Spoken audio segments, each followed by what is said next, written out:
सलाम, नमस्ते, सत श्री अकाल। मैं हूं रजा और आप देख रहे हैं रजा ग्राफी की अंतर्राष्ट्रीय प्राइम टाइम रिपोर्ट। एक ऐसी वीडियो रिपोर्ट जिसके अंदर पूरी दुनिया की बड़ी बड़ी खास वही खबरें जो आपके लिए बेहद ज़रूरी है, मैं आपको आसान और सिंपल भाषा में बताता हूं। अगर आप हमारे चैनल पर नए हैं तो चैनल को सब्सक्राइब कर लीजिए और वीडियो को लाइक कर दीजिए। दोस्तों, आपको बता दूं कि पाकिस्तान एक बार फिर से अंतर्राष्ट्रीय लेवल पर फेल हो गया है। पाकिस्तान की आर्मी के चीफ इस वक्त बड़ा झटका झेल चुके हैं। दोस्तों, आपको बता दूं कि पाकिस्तान के आर्मी के चीफ पाकिस्तान कि पूरी एक बड़ी डेलीगेशन के साथ पहुंचे थे अमेरिका, और अमेरिका से बड़ी उम्मीदें थी। आपको पता है कि पाकिस्तान में तहरीक तालिबान पाकिस्तान यानी टीटीपी का खौफ बढ़ता जा रहा है और तालिबान का सपोर्ट जो है टीटीपी को मिला हुआ है। टीटीपी का प्रकोप पाकिस्तान पर बढ़ता जा रहा है और पाकिस्तान के कई इलाकों में टीटीपी जो है कब्जा करने के मुकाम पर पहुंच चुका है। ऐसे में पाकिस्तान आर्मी चीफ के लिए और पाकिस्तान आर्मी के लिए टीटीपी एक चैलेंज था। तो आपको बता दूं कि ये पहुंच गया वहाँ सजदा करने के लिए, अमेरिका से रिक्वेस्ट करने के लिए। अमेरिका के विदेश मंत्री से लेकर अमेरिका के डिफेंस मिनिस्टर से लेकर बड़े बड़े डेलीगेशन से पाकिस्तान आर्मी चीफ के आसिम मुनीर साहब ने बहुत लंबी चौड़ी मुलाकात करी और उम्मीद की थी कि टीटीपी के खिलाफ पाकिस्तान की मदद करेगा, ग्राउंड पर सैन्य मदद देगा, हथियार देगा पाकिस्तान को। लेकिन आपको बता दूं कि वो खाली झोली लेकर लौटे हैं पाकिस्तान। कुछ भी अमेरिका ने देने से, मदद देने से इनकार कर दिया है, यानी कोई भी इंटरेस्ट नहीं दिखाया है, कोई एग्रीमेंट पाकिस्तान के साथ नहीं किया है। बिना कुछ किए टीटीपी को एक बड़ी कामयाबी मिल गई है और एक बार फिर से पाकिस्तान आर्मी की एक बड़ी जो है फेल्यूर सामने आई है। ये बात पाकिस्तान के लोगों को बुरी लगेगी, लेकिन हकीकत यह है मेरी जान कि अंतर्राष्ट्रीय लेवल पर आपकी विदेश नीति फेल हुई है। इमरान खान जो बंदा था ना आपका, वो सही कहता था कि पाकिस्तान के कभी भी काम अमेरिका आने वाला नहीं है, इसलिए उसकी गुलामी हमें नहीं करनी चाहिए। बहरहाल अब इमरान खान की बात आई है तो इमरान खान को बिल में घुसा दिया गया है, उस बंदे को बिल्कुल ख़त्म कर दिया गया है। 2024 का चुनाव भी वो नहीं लड़ सकता, इतने केसेस उस पर डाल दिए गए हैं और इतना उनको फंसा दिया गया है। वहीं दोस्तों, आधिकारिक तौर पर भारत को पाकिस्तान ने झटका दिया है। भारत ने पाकिस्तान से कहा था कि हमें हाफिज सईद सौंप दो, जो कि एक क्रिमिनल है, आतंकवादी है और भारत में मोस्ट वांटेड है।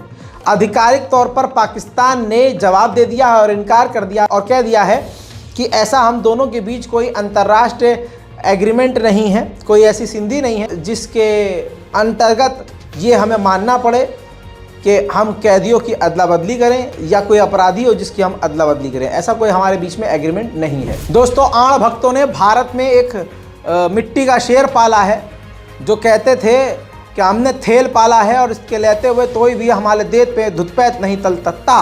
मैं दोस्तों आपको बता दूं कि मिजोरम के इलाके में म्यांमार के 151 सैनिक फिर से घुसे हैं। दोस्तों, म्यांमार से यानी बर्मा से पहले भी हज़ारों लोग घुस चुके हैं, भारत में घुसपैठ कर चुके हैं और ये भारत की टेरिटरी के लिए एक बड़ा ख़तरा है। लेकिन क्या करना है दोस्तों, हमने तो थेल पाला है और आएगा तो फलाना ही। मोदी सरकार को एक बड़ा झटका ये लगा कि वीवो कंपनी के 2 बड़े मालिकों को जो गिरफ्तार किया, जिनका ताल्लुक चीन से था, कोर्ट ने उनको रिहा करने का आदेश दे दिया है। मेरे दोस्तों, चाइना के अंदर बहुत उथल पुथल चल रही है, आप उस पर ध्यान नहीं दे रहे हैं, लेकिन यहाँ पर ध्यान दीजिए। चाइना ने अचानक से अपना नया डिफेंस मिनिस्टर बना लिया। डिफेंस मिनिस्टर नया बनाने के अगले ही दिन 9 जनरलों को बर्खास्त कर दिया बिना कोई वजह बताए। कहा जा रहा है कि चाइना की आर्मी और चीन की राजनीति में बड़ा फेरबदल हो रहा है। उधर तालिबान से एक बड़ी खबर, यानी अफगानिस्तान की सरजमीन से बड़ी खबर। तालिबान की सरकार ने यूएन को झटका मार दिया है। जी हाँ, और कह दिया है कि हमारे देश में यूएन के लोगों की ज़रूरत ही नहीं है, यानी मानव अधिकार आयोग की ज़रूरत ही नहीं है। बांग्लादेश की प्रधानमंत्री शेख हसीना का बयान यह है कि मुझे मेरे पद से हटाने के लिए अंतर्राष्ट्रीय लेवल की साजिश हो रही है, और ये कहते हुए अमेरिका को उन्होंने खरी खोटी सुनाई है। कल मैंने आपको बताया और दिखाया था अलग रिपोर्ट में कि रशिया ने अब तक का सबसे बड़ा हमला किया और लगभग तमाम तरह की मिसाइलें यूक्रेन पर दाग दी। यूक्रेन भी भाई साहब कमज़ोर नहीं निकला और यूक्रेन ने भी 24 घंटे के भीतर भीतर रशिया से बदला ले लिया। रूस के बेलग्रोड के इलाके पर ऐसा हमला किया कि व्लादिमीर पुतिन का पलंग तक हिल गया। आपको बता दूं कि चारों तरफ तबाही हुई है, 14 लोगों की मौत हो चुकी है और आपको बता दूं कि इससे ज्यादा ही लोग मारे गए होंगे, लेकिन पूरी जानकारी अभी तक नहीं है। बताना चाहूंगा कि घायलों की संख्या अभी कंफर्म नहीं है, लेकिन तबाही के मंजर ये देखिए जो रशिया के अंदर यूक्रेन ने हमला किया।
अब दोस्तों इस खतरनाक हमले के बाद क्या ही कहेगा रशिया।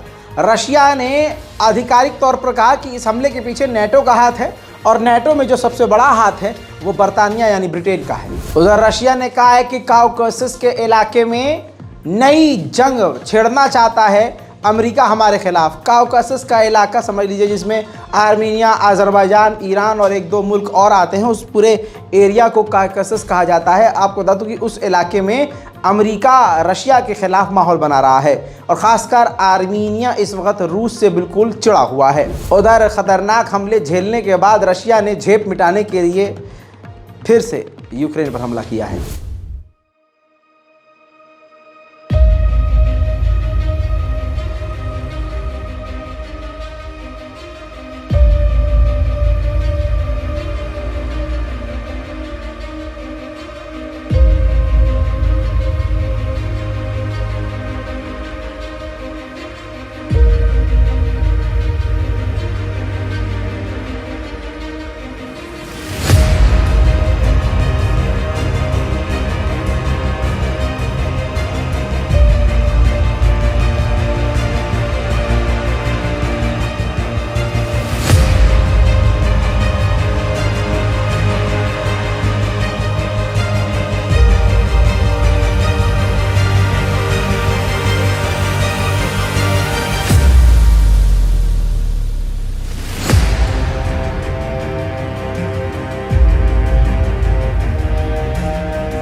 रशिया और यूक्रेन की जंग भी न जाने कब रुकेगी। उम्मीद करते हैं कि इस रिपोर्ट को आप देखने के बाद शेयर ज़रूर करेंगे, चैनल को सब्सक्राइब करेंगे, कमेंट सेक्शन में अपनी राय ज़रूर लिखेंगे। जय हिंद।